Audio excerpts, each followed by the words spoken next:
The ending of The Last of Us, which saw Joel raid a hospital occupied by the Fireflies in order to rescue Ellie, ultimately left the players with a question rather than a definitive answer, whether his actions were the right ones to take. Saving Ellie's life was a result of their growing bond, but also came with a heavy cost for the rest of humanity. More importantly, the ending cast Joel's actions in a different light and was willing to let players make their own judgments about what had happened and where these things could go from here.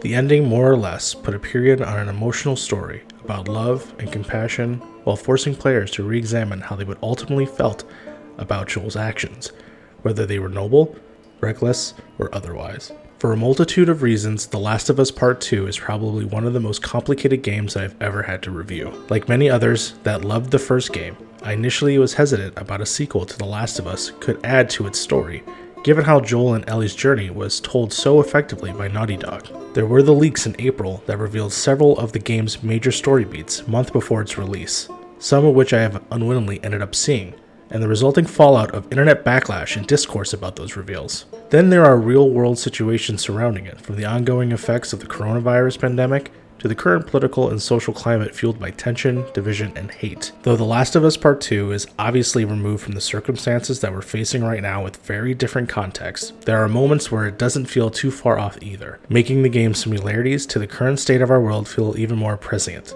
The polarizing response to the direction of the story in The Last of Us Part 2 in many ways speaks to the strengths of his writing, performances, and overarching themes. Initially described as a game about hate by director Neil Druckmann, The Last of Us Part 2 definitely reflects those emotions once players begin their initial quest for revenge as Ellie.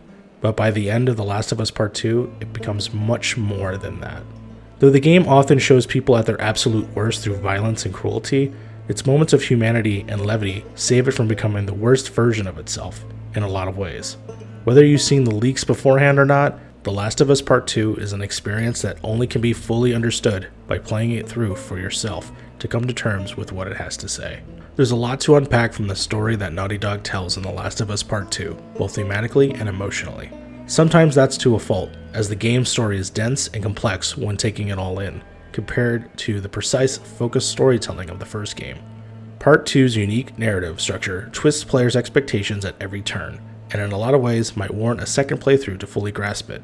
And as much as Part 2 manages to tell a captivating story over a much longer experience than the original game, it often loses grasp of the main narrative threads and themes it is trying to pull at once. But long after I've rolled credits on the game, seeing where Ellie's path of vengeance winds up hasn't left my thoughts for days, and likely won't for some time to come. After a violent confrontation with Abby and her group, Ellie is left physically and emotionally devastated by the encounter, and begins a plot to track the group to their base in Seattle, Washington, to settle the score.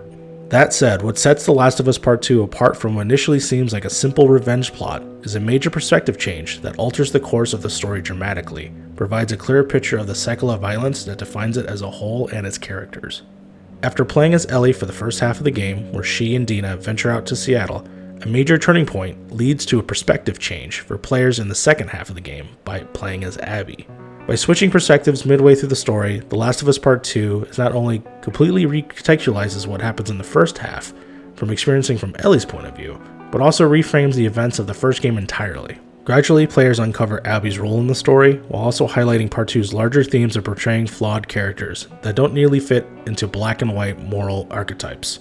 For all intents and purposes, Abby is the antagonist of the story, making it remarkable that the second half of the game is able to show her in a much deeper, more empathic way. For a character that players are mostly immediately meant to hate, Abby's story proves that it's just as compelling as Ellie's, which is a testament to Naughty Dog's writing and Laura Bailey's performance of the character. The narrative and emotional weight of The Last of Us Part 2 does much of the heavy lifting for what players will experience for its 20-30 hour journey, alongside its standout performances from Troy Baker, Ashley Johnson. However, the devastating and enthralling story of Part 2 is also backed by its tense, dynamic gameplay that consistently engages players to fight for survival. While Ellie and Abby both have their own unique feel to them, Ellie being more agile compared to Abby's more strong-armed approach to encounters, The Last of Us Part 2 makes it a number of refinements to the series' stealth-oriented gameplay that is incredible in motion. This is especially compounded with a diverse range of enemies that players will encounter throughout the game, human or otherwise. The infected humans mutated by the cordyceps fungal outbreak once again are a major threat, and The Last of Us Part 2 introduces a few new variants of the infected alongside the infamous clickers and bloaters. There are also two main human factions that the players will face throughout the game. The pseudo-militarized Washington Liberation Front, colloquially known as WLF or Wolves, and a religious cult known as the Seraphites, or Scars, who unsettlingly communicate by whistling. Notably, these factions are at odds with one another throughout the game, leading to some situations where Ellie or Abby are able to use these opposing factions against each other to their advantage. While fighting off clickers or hunting down wolves or seraphites, the combat and moment-to-moment gameplay of The Last of Us Part 2 is undeniably satisfying and a big improvement over the original game. But perhaps more noticeably than its predecessor, Part 2 delivers a much more brutal approach to the combat and violence, as it means to both upping the intensity of encounters and making the player reflect on their own actions. Enemies are killed and eviscerated in a far more graphic detail. Taking an enemy out will often have their companion shout their name or call out for them if they've gone missing. The intention of humanizing the enemies you're facing is undoubtedly chilling, and Naughty Dog went the extra mile in making the player feel tense and uncomfortable with the combat in Part 2. However, the violence in Part 2 at first is meant to be unsettling and brutal. I can't help but feel that it begins to lose its meaning once every encounter leads to essentially a bloodbath.